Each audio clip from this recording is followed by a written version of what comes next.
Hola hermanos y hermanas de la iglesia Zoe, ¿cómo están? Espero que estén muy bien, que estemos todavía agradecidos con Dios por las bendiciones que Él nos ha dado a través de todo lo que hemos vivido en medio de esta pandemia. Quizá para algunos algo más fácil, algo medio difícil, para algunos otros muy difícil. Pero en medio de todo esto, por su gracia, por su amor y su misericordia, seguimos adelante. Seguimos todavía a través de estos medios para hacer los cultos, por prudencia, por el cuidado y responsabilidad que tenemos unos con otros. Todavía no tenemos cultos presenciales, en su momento les indicaremos como cada vez les aviso.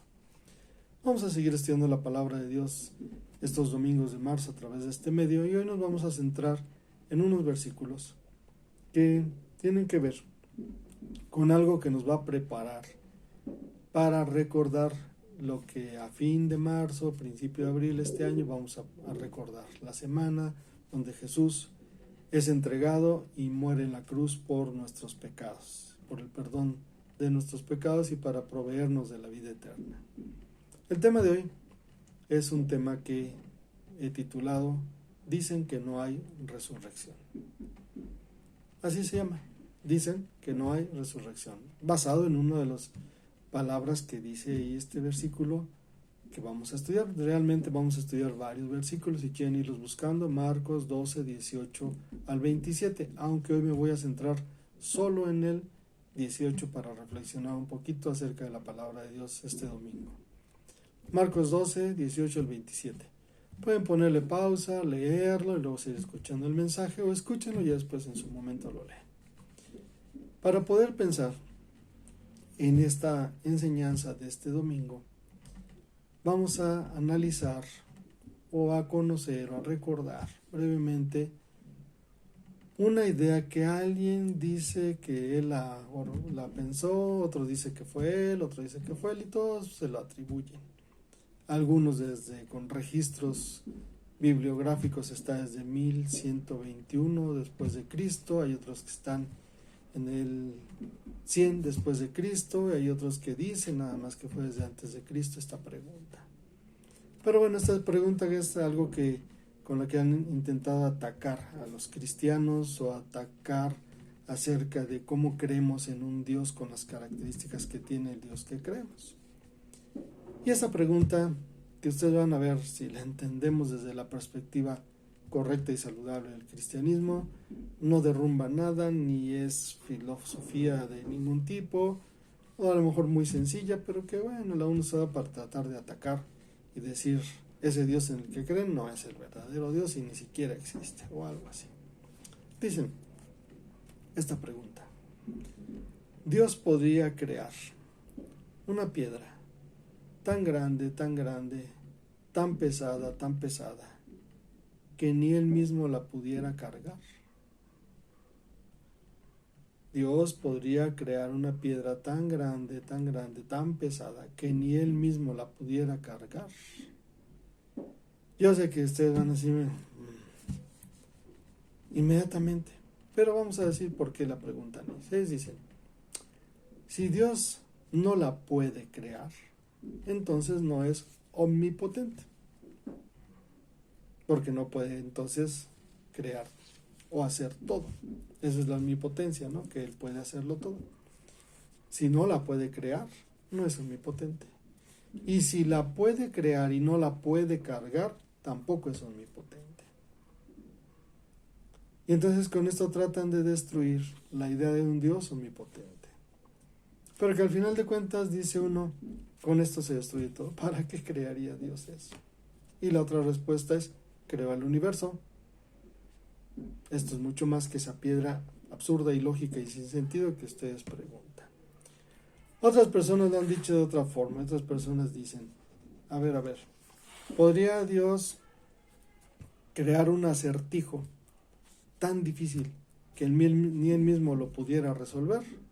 Así, preguntas de ese tipo las estarían diciendo. Y entonces esto sería parecido, ya ven, no existe, porque cuando se crea una cosa y la otra y se niega y se contradice, en realidad no existe. Por eso nosotros tenemos que pensar un poquito en esto por los versículos que vamos a ver. Los vamos a ver en 2 o 3 domingos, no sé, más o menos. Tengo planeado 3 secciones estos versículos, quizás salga una más, pero al menos en 3 secciones. Y esta sería la primera sección. El versículo 18 de Marcos 12 dice: vinieron a él los saduceos, que dicen que no hay resurrección, y le preguntaron diciendo: dicen que no hay resurrección.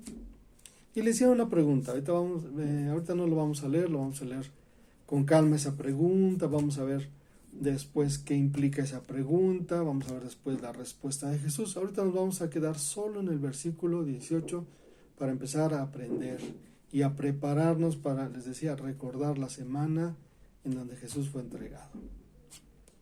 Dicen que no hay resurrección. ¿Quiénes? Los saduceos. Y estas personas que pensaban que no había resurrección le preguntaban a Jesús: oye Jesús, una mujer tenía aquí un esposo, se le murió, luego el otro, porque así dice la ley. Después nos vamos a meter a ver la ley y todo eso, nomás estoy platicando lo que dice. Y entonces tuvo al final 7 esposos, y allá en la resurrección, ¿de quién va a ser esposa? Ah, caray, pues no, que no creen en la resurrección. ¿Por qué andan preguntando eso?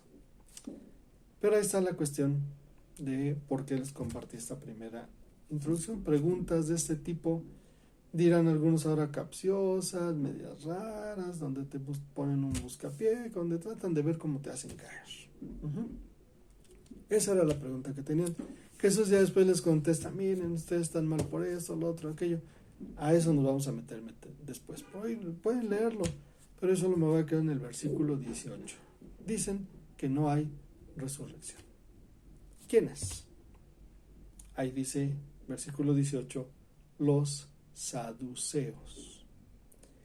Dentro de la religiosidad judía había varias agrupaciones. Algunos les llaman sectas. Yo no creo que sea correcto llamarles sectas, pero había ciertas agrupaciones. Entre ellos los saduceos, de los que aquí se habla en este versículo y de los que se habla en muchas otras ocasiones con los discípulos o con Jesús. Pero tenemos que pensar un poquito en eso para entender quiénes eran los saduceos y el porqué de esta pregunta. ¿Quiénes eran ellos? Eran un grupo inicialmente religioso, pero después inclinados totalmente a lo político. Un grupo político religioso, más político que religioso, aunque inició como religioso. Los que pertenecían a este grupo de los saduceos eran de una clase social y económica alta. Ocupaban puestos de poder en la política interna del gobierno de Israel en relación con Roma. Estaban encargados de mantener la paz entre judíos y romanos. Y entonces a veces, pues por eso trataban de conciliar así: es que los romanos no creen lo que dice la Biblia. Bueno, pues no la crean, está bien, no hay problema. Miren, aunque estemos tranquilos todos, en paz, no crean eso. Pero en realidad estas personas estaban más ocupadas en la política que en la religión. Su fe no era tan trabajada, lo que ellos creían no era tan estudiado, aunque supuestamente eran de los más estudiosos, pero estudiaban todo para acomodar las cosas a su conveniencia, para estar cómodos, para que no los molestaran, para pues estar con privilegios frente a los gobernantes, privilegios frente al pueblo, privilegios frente a los otros líderes religiosos, y así eran, como que se acomodaban ahí a llevársela tranquila, para que los dejaran en paz, para que todo estuviera en calma, para poder ellos seguir disfrutando de su vida placentera. Ellos eran personas que se llamaban a sí mismos sadoquitas. En la historia dice que los sadoquistas este grupo se formó en el 135 a.C., aunque hay otros que le dan la formación desde más atrás. En el 135 a.C. se formaron porque había algunos revolucionarios que querían liberarse de Roma y se levantaron y trataron de destruir y matar, y guerrilleros que querían ya liberarse de Roma. Entonces esta era la contraparte: sí, espérense tranquilos, vamos a negociar con ellos para que pues nos sigan explotando y sigamos siendo esclavizados, pero no sea tan fuerte la explotación y la esclavitud. Pero ellos recibían favores, ¿no? Recibían mejores condiciones de vida al negociar y al tener al pueblo como sometido, pero ellos estar tranquilos. Ahí se formó, dicen algunos. Otros dicen que se formó desde tiempo de Salomón, porque había un sumo sacerdote en la época de Salomón que se llamaba Sadoc. Y entonces algunos dicen, no, nosotros somos desde el sumo sacerdote Sadoc, y por eso somos saduceos o sadoquitas. Y de hecho, en una línea de descendencia, al parecer la gran mayoría de los sumos sacerdotes siempre eran de esta agrupación, y en tiempos de Jesús no era la excepción. Y ahí estaban. Su nombre, porque pues tenían que tener un buen nombre, saduceos, significaba los justos o los rectos. ¿Cómo se llamarían a sí mismos? Así, ¿no? Ustedes ven que eran más políticos que religiosos, pero se escudaban en la religiosidad. Tenían dinero, eran poderosos políticamente, con buenas palancas, bien parados, dirían en México. Estaban sometidos al Imperio Romano. Les decía, el sumo sacerdote era de este grupo. Eran miembros del Sanedrín. El Sanedrín era el cuerpo gobernante religioso de los judíos en época de Jesús. Entonces tenían ahí todo el control, ¿no? Los políticos dirían carro completo. Tenían todo el control. Eran el sumo sacerdote era saduceo, y los que gobernaban y que estaban pues en cierta forma respaldando al sumo sacerdote eran saduceos, y ahí estaban. Ellos tenían algunas cosas políticas, pero también tenían algunas cosas de fe que era importante analizar. No creían en la resurrección, solo aceptaban el Pentateuco, no creían en los ángeles, no creían en la parte espiritual humana. Y aquí hay algo que de repente lo dije tan fácil, pero que nos lleva a la situación el especial por la que tenemos que analizar este domingo esto. No creían en la resurrección. Por lo tanto, no estaban esperando al Mesías. Ni creían que se fuera a levantar ningún Mesías. Aún en el sentido político. ¿Por qué mataron a Jesús los otros? Y aquí no es culpar a los judíos de que ellos están malos. No todos, sino ese grupito nada más. Ni siquiera los actuales, todas son otras cosas, ¿no? O de otras épocas. No, pensemos en el momento histórico de Jesús. Porque ese grupo de personas que estaban en contra de Jesús lo mataron en aquel tiempo. Pues porque exactamente ellos esperaban a un libertador político que llegara con gran poder, con gran autoridad, con ejércitos grandes, poderosos, montado en un caballo blanco, con muchos seguidores, generales, comandantes en su caballo blanco, y que entraran y destruyeran todo, y de repente dijeron, hasta aquí, ya Roma no tiene más encima de nosotros, porque los otros sí esperaban al Mesías, pero este tipo de Mesías político lo habían confundido. La promesa del Mesías era algo más que político, era espiritual. Pero los judíos se habían quedado con la idea de un Mesías político. Y por eso le decían, Jesús no puede ser. Si entró a Jerusalén en un burrito, ¿cómo va a ser? Porque lo entendían de otra forma también equivocada. De hecho, los fariseos y los herodianos sí esperaban a un Mesías político, y eran los que en cierta forma, antes de que los saduceos hablaran con Jesús, de acuerdo a estos versículos de Marcos 12, ellos ya habían hablado con Jesús y le habían hecho una pregunta que querían meterle en problemas con el César. A ver, ¿es lícito pagar impuestos? Y es cuando Jesús dice, tráigame la moneda. Y ¿de quién es esta moneda? Pues del César. Pues denle a César lo que es de César y a Dios lo que es de Dios. Fueron los fariseos y los herodianos los que esperaban a un Mesías político. Los saduceos no querían ese tipo de problemas, por eso le hicieron una pregunta más de religión interna, que no tiene que ver con el gobierno, sino, oye, una mujer se casó una vez, otra vez, se casó, ¿de quién es esposa en el cielo? ¿O de quién es esposa cuando haya resurrección? Y no creían en la resurrección. No sé si alcanzan a percibir este asunto. Aquí es importante pensar en eso como el que hizo esa pregunta. Una piedra tan grande que Dios no la pueda cargar, pues la pregunta hasta ni debería ser preguntada, ni analizada, aunque la han analizado. ¿Mm? Algunos la han analizado con decir también esto. Hay una piedra, hay un objeto que no se puede mover y hay una fuerza que nadie la puede resistir. ¿Qué pasa cuando un objeto que no se puede mover se enfrenta a una fuerza irresistible? O el objeto no es tan inamovible o la fuerza no es tan irresistible. Entonces dicen, hay una contradicción en creer en algo totalmente absoluto por encima de todo lo demás, como podría ser la omnipotencia de Dios o como podría ser la salvación por medio de la fe en Cristo Jesús para resurrección. Pero uno se pregunta, ¿cómo puedes decir que crees en Dios y no esperar al Mesías? ¿Cómo puedes decir que crees en Dios y no creer en la resurrección? ¿Cómo puedes decir que crees en Dios y no creer en los espíritus o en la parte espiritual de la humanidad? O en los ángeles tan solo. No creer en lo espiritual. Si Dios es espíritu, ¿cómo puedes creer en Dios y no creer en lo espiritual si Dios es espíritu? Hay algo muy ilógico en medio de todo esto.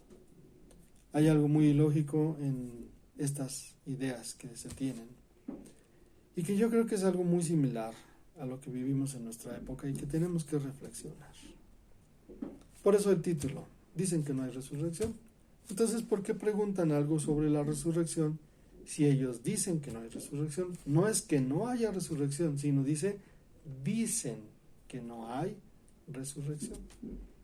Eso es lo que ellos dicen, pero ¿cuál es la realidad? Ellos no esperaban al Mesías, dicen que no iba a venir un Mesías. ¿Por qué? Porque ellos no esperaban ese libertador político y decían, vámonos acomodándonos bien, vamos a llevárnosla bien con los gobernantes, les damos ciertos privilegios, les decimos que sí, ponemos al pueblo pues a que sirva a los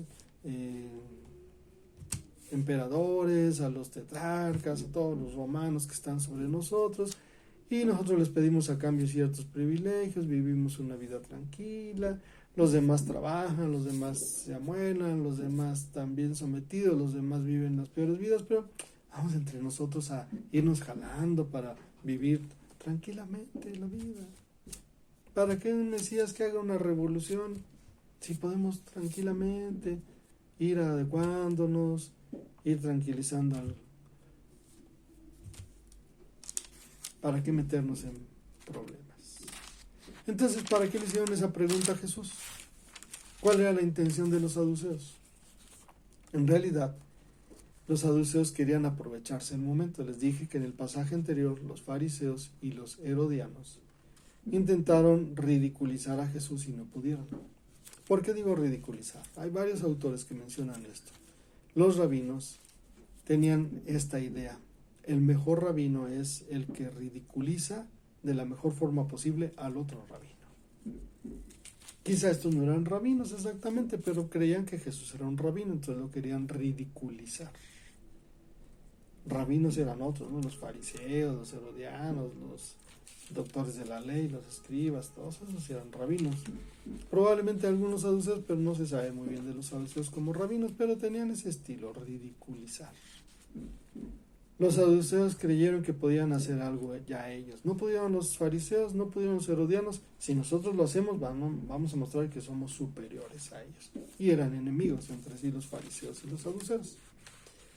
Pero ellos no querían problemas con Roma. Solo querían hacer quedar mal a Jesús y que todos vieran quién era mejor. Ellos, los fariseos, los herodianos o Jesús. Los fariseos y los herodianos preguntaban algo acerca del César. Estos no. Pero querían, en cuestión de fe, ridiculizar a Jesús con lo que estaban preguntando. Fíjense, dice el versículo 18. Jesús no fue a ellos. Ellos vinieron a él. ¿Quiénes? Los saduceos. Dicen que no hay resurrección. Eso sí lo dejó bien claro el versículo 18. Todo lo demás lo estudié en diferentes diccionarios y libros donde habla acerca de los saduceos. Pero aquí dice el versículo 18, dicen que no hay resurrección. Y le preguntaron algo acerca de la resurrección, pero ellos dicen que no hay resurrección. ¿Cuál era su intención? Solamente ridiculizar a Jesús. Yo quería voltearla de otra forma. Por eso les hice esa pregunta. ¿Cómo puedes decir que crees en Dios si no crees en lo espiritual? ¿Cómo puedes decir que crees en Dios si no crees en los espíritus? ¿Cómo puedes decir que crees en Dios si no crees en la resurrección de los muertos? ¿Cómo puedes decir que crees en Dios si no crees en Jesús como el Mesías? Es algo muy ilógico. Más ilógico que hacer esta pregunta de la piedrita. Esa pregunta es fácilmente contestada. Un Dios todopoderoso que creó el universo, que sostiene el universo con todas las fuerzas que genera el universo. Piensen tan solo en hoyos negros, en todo, las estrellas, las implosiones, las explosiones, todo lo que está sucediendo en este mismísimo instante en todo el universo. Lo creó Dios, lo sostiene Dios y lo estabiliza y equilibra Dios, que no puede crear esas tonterías. Y uno se pregunta, ¿para qué? Como la respuesta que podría darse a la pregunta que le hicieron a Jesús los saduceos. ¿Tú qué opinas? Me quiero basar en la declaración de quiénes sean los saduceos. ¿Hay resurrección o no hay resurrección? ¿Jesús es el Mesías o no es el Mesías? ¿Dios es Dios o no es Dios? ¿Qué piensas tú acerca de todo eso? Aún pensando en lo que estamos viviendo, en medio de la pandemia, en medio de todo lo que estamos viviendo, ¿Dios no lo puede detener? ¿O si Dios no puede cambiar todo esto? ¿Si Dios qué está haciendo? ¿Dónde está Dios? ¿Cuál es su participación en medio de todo esto? ¿Tú qué opinas? Algunos dicen que no hay resurrección. Y con eso, toda su situación de relación con Dios es un desastre. ¿Tú qué opinas? ¿Qué piensas? ¿Qué podrías reflexionar acerca de lo que estamos viviendo, de lo que dice la palabra de Dios y de lo que Dios te está hablando a tu corazón? Piensa un poquito en esto. Todos estos domingos vamos a seguir analizando estos versículos. Dicen que no hay resurrección. Dios te bendiga.